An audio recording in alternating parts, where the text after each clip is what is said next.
Video davomida biz berilgan 4x4 matrisaning determinanti va teskarisini topishni ko'rib o'tamiz. Berilgan matrisaning determinantini topishimiz uchun bizda ustun elementlari mavjud, ya'ni A11, A12, A13, A14 elementlari aniq, qiymatlari. Endi biz ularga mos bo'lgan algebrik to'ldiruvchilarni topib, yig'indisini olsak, berilgan matrisaning determinantini topgan bo'lamiz. Buning uchun minorlarni aniqlaymiz. O ustunlarga mos bo'lgan minorlarni aniqlaymiz. Ya'ni M11 minorimiz, ya'ni bu degani birinchi satr, birinchi ustunda turgan elementlarni o'chirib, M11 minorni hosil qilamiz. M11 minorning determinantini hisoblab,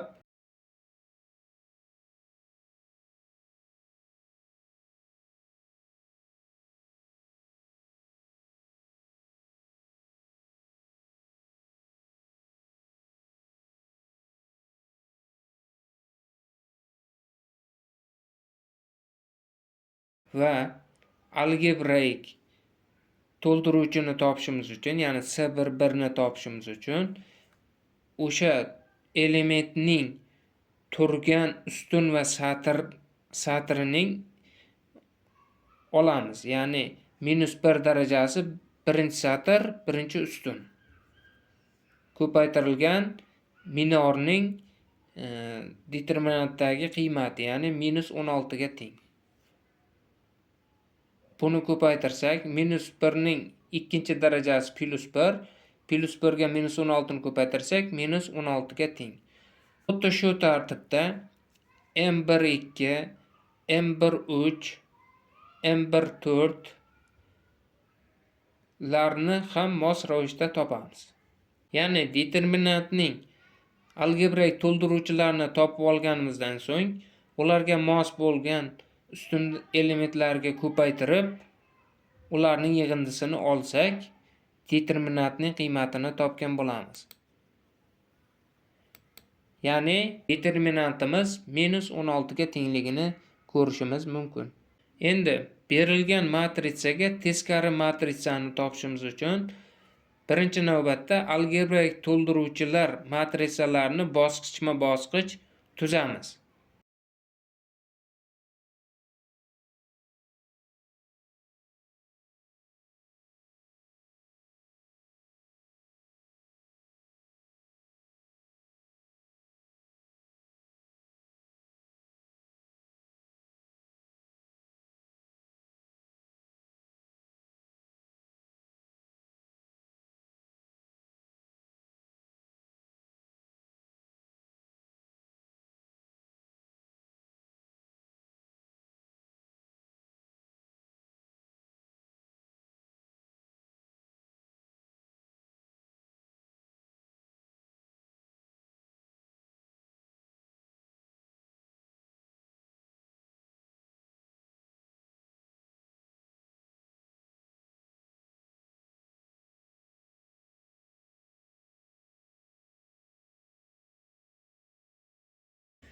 Algebrik to'ldiruvchilardan tuzilgan matrisamizni, ya'ni T matrisamizni unga biriktirilgan TA matrisaga transponerlaymiz. Transponerlash degani, ya'ni T matrisaning satr elementlarini TA biriktirilgan matrisaning ustun elementlari bo'yicha joylashtirib chiqamiz.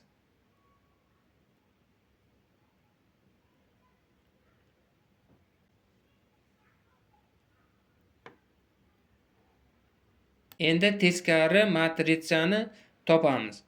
Teskari matrisa formulasi quyidagicha. Ya'ni bunda biriktirilgan, ya'ni biz topgan TA matrisamizni, ya'ni transponerlab topgan TA matrisamizni determinantga bo'lamiz va teskari matrisani aniqlaymiz.